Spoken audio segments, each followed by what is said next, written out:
kita bisa memperlakukan setiap latihan itu seperti bertanding. Nah, itu di SM itu kental banget dengan aura itunya. Walaupun kita latihan, walaupun kita uh, game antar kita, itu kemauan nggak mau kalah itu gimana. Kalaupun kita kalah, itu bisa bawa sampai malam kepikiran.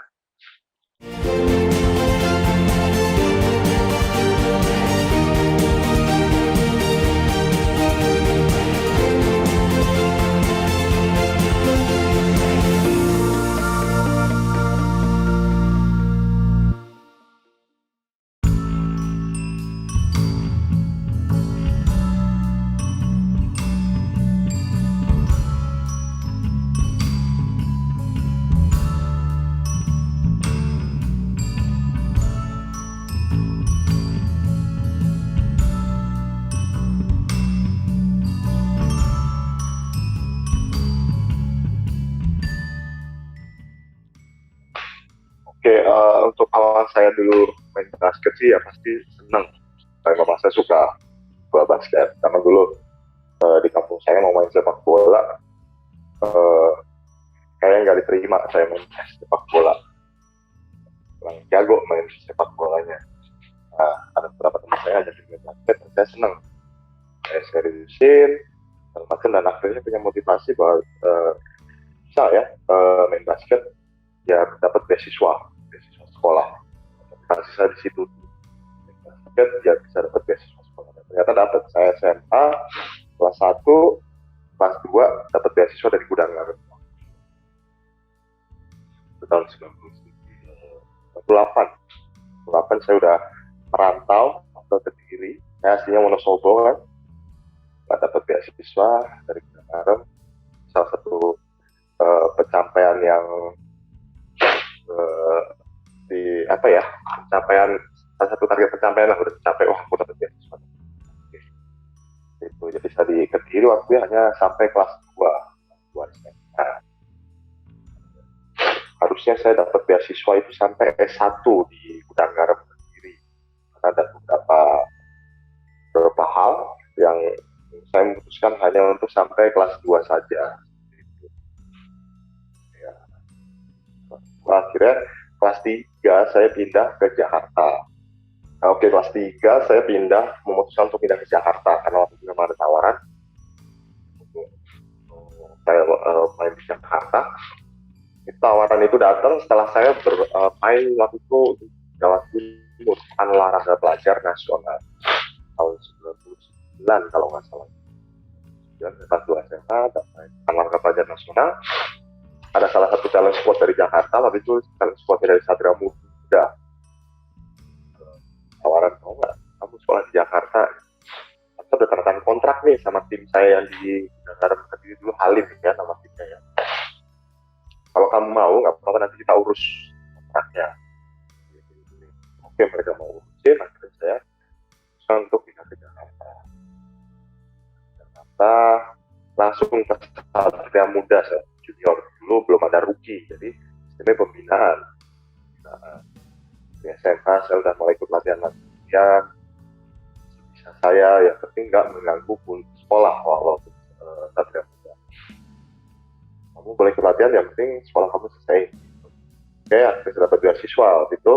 Kita 3 SMA, terus kuliahnya waktu itu di Perbanas, beasiswa juga sekolah dari basket. Setelah saya sudah selesai, belum selesai sih sebenarnya kuliahnya, waktu itu dapat tawaran lagi. Oke, kamu mau main di liga profesional. Jadi waktu itu saya main liga basket mahasiswa gitu. Kalau Perbanas dan juara waktu itu tahun 2002 saya Perbanas tuh juara. 2003 saya dapat offering untuk masuk ke squad Satria Muda, karena dulu agak kekurangan. Saya nggak kekurangan pemain sih ya, mungkin untuk latihannya. Jadi kalau kayak practice player gitu, jadi saya lebih intens latihannya. Mungkin saya belum masuk ke 12 besar, tapi sudah ada masuk ke, untuk bisa dibilang wajib lah ikut latihan Satria Muda. Tahun 2003 pas lagi season masuk nama saya di 14 kalau nggak salah, 14. Kalau yang di bench kan 12 main ya, saya pemain ke 14. Ya masih kadang rolling, main atau enggak, karena pelatihnya waktu itu dari Filipina. Kalau pelatih dari luar negeri mungkin melihatnya memang agak sesuai dengan kebutuhan dia sih, sepenglihatan dia kayaknya ini masih belum siap nih segala macam. 2003 saya masih minute play-nya sangat jarang. Itu 2004 di tengah season itu, dari awal season 2004 sampai tengah season itu sama ini masih sedikit sama, minute play masih belum dapat kepercayaan. Tapi waktu itu 2004 di awal-awal seri itu kita banyak banget nggak sesuai target lah, banyak kalahnya daripada menangnya. Jadi si pelatih dari Filipina itu diganti dengan pelatih lokal, itu Victor Rick, pelatihnya 2004 tengah season. Nah, dan dipegang oleh beliau ini baru saya mulai dapat kepercayaan untuk bermain. Sama itu yang diberikan tugas oleh beliau adalah lu nggak usah mikir aneh-aneh, lu defense aja, jaga itu jago. Jadi saya dapat minute play itu dari defense. Jalannya waktu, beliau ngeliat form shooting tangan saya oke, jadi itu karanin, lu kalau main shooter gimana? Tapi shooting lu tambahin loncat sedikit. Akhirnya saya benerin shooting itu, saya dapat peran as a shooter, selain defender. Jadi peran saya pertama itu di 2004 itu defender. Dan itu juara pertama saya kalahin Aspak 2004. Dan kerjaan saya hanya defense saja. Sampai bel bunyi terakhir finalan Aspak itu saya masih di lapangan, masih main. Itu unbelievable. Itu salah satu momen yang nggak bisa saya lupakan. Karena kan dulu kan dominan oleh Aspak ya. Dari tahun berapa tuh? 69 ya. Aspak terus. 2004 kita bisa kalahin. Nah, itu saya kontribusinya lumayan di 2004 itu. Karena salah satu momen yang momen yang apa ya, yang nggak unforgettable lah, yang bisa dilupakan itu. Yang juara bertahan dan saya di lapangan sampai akhir itu. Nah, sejak 2004 itu baru 2005 timnas, 2007 timnas, 2009 timnas, terakhir 2011. Memang awal karir saya mulai kelihatan di 2004 itu. Setelah Aspak juara, besoknya saya main untuk PON-nya untuk DKI waktu itu di Palembang, dan alhamdulillah juara juga. Ya kan, awal karir seperti itu. Jadi 2004 itu awal saya dapat kepercayaan dari pelatih untuk main. Saya di Satria Muda lama itu saya di Satria Muda itu kalah di 2005. 2005 kita kalah di 2005 saja tuh Mas. Karena itu pemain kita banyak yang 2004 kita juara, 2005 kita kalah karena pemain kita banyak yang cedera. 2006 terus apa ya? Jelas ya. Terus akhirnya saya pindah ke Indonesia Warriors. Indonesia Warriors main di ABL ya, Asian Basketball League. Sempat merasakan juara, walaupun di situ kontribusi saya agak kurang, nggak sebanyak di Satria Muda. Terus 2000 saya memutuskan untuk pindah ke Pelita Jaya. 4 tahun saya di situ. Tahun pertama final kalah dengan Satria Muda. Tahun kedua kalah final dengan CLS. Tahun ketiga baru kita bisa juara. Kita Jaya juara IBL di tahun ketiga. Tahun keempat mau coba lagi, namanya berat, akhirnya memutuskan pensiun. Jadi 4 tahun di Pelita Jaya.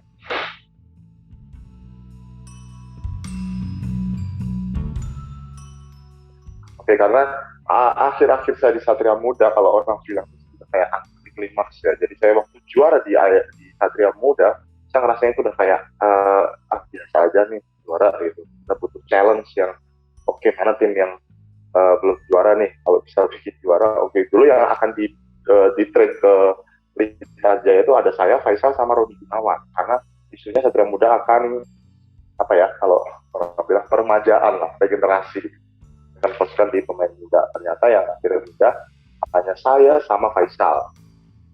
Faisal kita ke Pelita Jaya. Oke, di situ sih isunya waktu itu akan ada gitu integrasi. Tapi mereka akhirnya tahan Romi Gunawan karena memang pikirannya waktu itu belum siap. Kalau Romi Gunawan, kalau dulu saya sudah banyak. Karya saya cedera banyak. Saya sudah ditanya, oke, Pelita Jaya pernah juara tahun berapa nih? Nah, kita mulai excited lagi itu. Ingin buat juara, akhirnya juara. Nah, itu rasanya puas ya. Gak kayak pas juara terakhir di Satria Muda.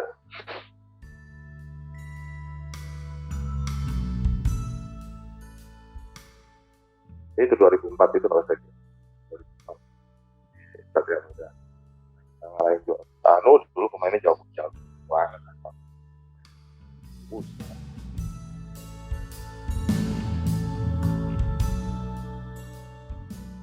Dengan nomor 17 ya. Dulu sih pulang rumah saya di kampung nomor 17 dan ibu saya sih bilang untuk kalau main pakai nomor 17 saja katanya. Oh ya udah, oke.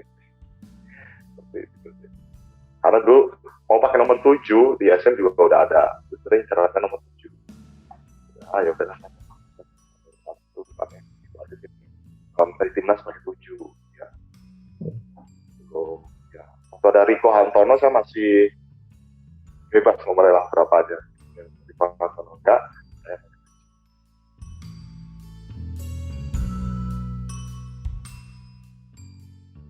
Karena memang gimana ya, saya punya gerakan saya sebagai forward ya. Forward itu loncatan 1-2 step lay up-nya memang agak tinggi. Jadi waktu itu ada All Star segala macam, saya ditunjuk aja Min, ikut tendang Min. Tendangnya ya memang nggak terlalu banyak gaya sih, cuma hanya trik aja, ada yang modal gini lah, lebih buat terus mainnya. Akhirnya kali ini, cuma emang kerja keras sih untuk bisa ke slam dunk lah, itu emang keras. Yang saya rasakan ngeliatin keras itu ya di Halim diri itu. Karena kalau dibilang tuh saya sebenarnya pemainnya agak gimana ya, kalau dibilang berbakat tuh agak nggak ada, saya dibilang bakat basket lah. Karena memang kerja keras salah itu di hal itu, kerja keras untuk bisa main sama pemain-pemain yang lain. Dan kalau ada orang berbakat terus ditambah istilah kerja keras, itu spesial. Hanya pelatih bisa ngelihat saya, oke lah, lu nggak usah ngelakuin aneh-aneh, lu kerjaan defense, lu cari tempat yang kosong tembak, udah. Kalau SM juga play by rules sih, jadi masing-masing itu udah ada rulesnya. Oke, big man udah selalu per game 10 rebound, oke, point guard per game 7-8 assist, jadi kan rules. Kalau saya sih biasanya lompatin orang, dan yang tutup mata, itu ada trik sedikitnya tutup mata itu. Waktu ada wasit yang temennya sulap, terus dia ngasih ide saya, gue ada gimana lu kalau begini nih, coba bisa nggak? Dia bawain itunya, oh iya bisa, oke bisa, dan penonton terhibur ternyata. Kalau tadi itu 2 kali ya, Solo sama itu, sama di Palembang saya ngedang sambil telepon. Dan kebetulan dulu MC-nya itu Muhammad Rifki, dan dia memang bisa lah diajak acting gitu. Saya kodein ke dia Muhammad Rifki, dengan idola saya juga tuh, Mas, tapi pas lagi kontes lendang, saya lagi mau ngedang, Mas Rifki kan MC-nya gitu. Panggil saya aja Mas, pura-pura ada telepon. Jadi saya lagi mau ngedang, stop sama beliau, stop Min, ada telepon ini gitu. Saya telepon, pura-pura telepon, tapi habis itu sambil ngedang, penonton seneng banget. Gitu, mata sama sambil telepon. Lebih menghibur itu zaman email ya.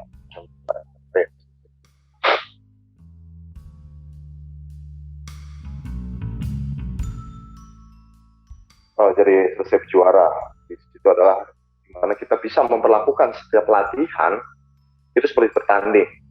Nah, itu di SM itu kental banget dengan aura itunya. Walaupun kita latihan, walaupun kita uh, game antar kita, itu mau nggak mau kalah itu gimana. Kalaupun kita kalah, itu bisa bawa sampai malam kepikiran kalah ya gitu. Jadi kita nggak ada tuh ceritanya kita lagi latihan kalah terus tawa-tawa. Oh itu nggak dapet apa yang kita itu udah kalah, apalagi udah misalnya salah passing apa segala macam, habis itu kita ketawa lagi. Nah, itu kalau menurut saya mental juara itu tercipta di situ. Karakter pemain-pemain itu kalau mau jangankan bertanding, mau latihan scrimmage tuh udah kayak mau apa ya, makan orang gitu loh. Fokusnya tuh diletakkan di situ. Jadi gimana kita bisa memperlakukan setiap latihan itu seperti bertanding. Dan nanti pas lagi bertanding ya udah biasa dengan pressure yang seperti ini gitu. Jadi kalau setiap latihan jangan ngelakuinnya asal.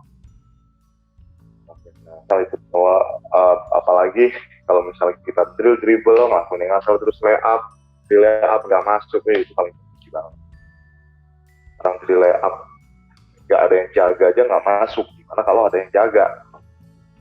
Yang hal-hal kecil seperti itu harus diterapkan. Dan persaingan antar kita itu memang tinggi, tapi saya ada. Jadi itu kita tuh sering latihan colongan. Gimana kita bisa latihan tanpa yang lain tahu. Gitu. Jadi tanpa kita tahu ya latihannya fitnessnya nambah nih segini kilo, kita ngintip aja terus kita nggak mau kalah ya kayak gitulah, nggak mau kalah. Bahkan bikin jadi ya, itu saya bilang solid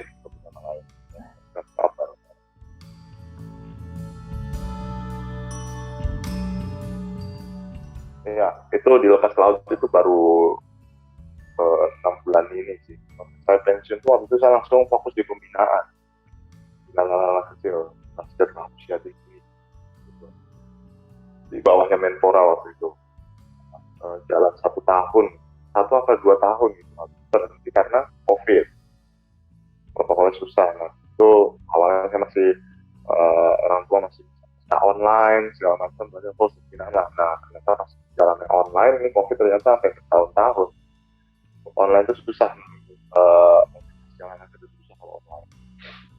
Tawaran di Pertamina, terus saya pertamanya di Balikpapan, sebelum itu saya di Balikpapan. Saya hanya bulan waktu itu office tower dan CSR waktu itu. Pas saya lagi balik ke Jakarta, saya basket dengan orang-orang Pertamina, saya dapat tawaran gimana nih, aku mau ke Jakarta kerjanya, tapi di offshore karena sedang COVID, jadi schedule-nya 28 kita on duty di laut, 28 kita off. Jadi kalau sudah normal nggak COVID, soal itu 14 on, 14 off. Karena lagi COVID ini jadi kita 28. Orang tua yang suka latihan sama saya juga, coach ngapain sih mau udah di darat aja gitu. Saat ini belum bisa, takutnya nanti saya putusin di darat nanti, dan ternyata COVID lagi.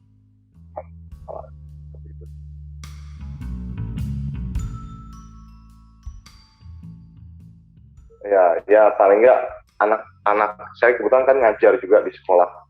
Setiap pagi dulu saya sebelum COVID itu setiap pagi itu saya ngajar di sekolah.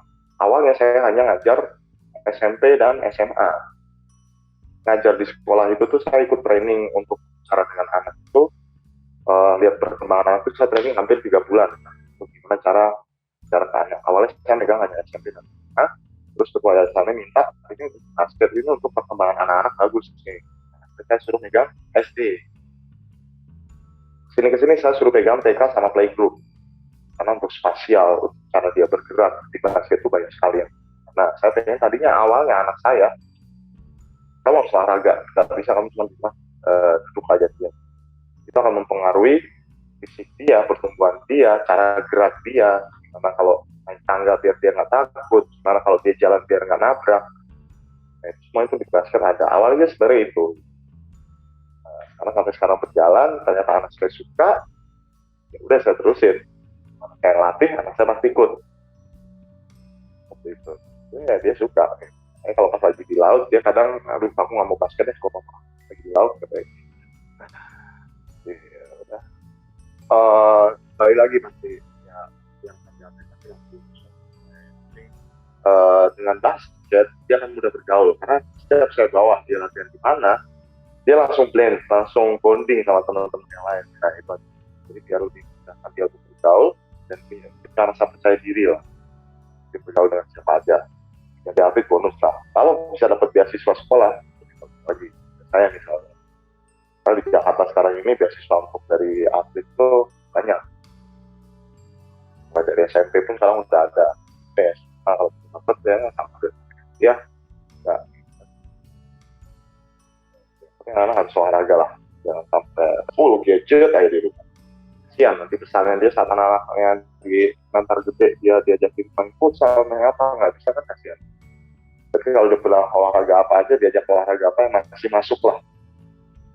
Salah karena motoriknya semuanya udah sinkron koordinasi tangan dan kakinya cara dia bergerak seperti itu.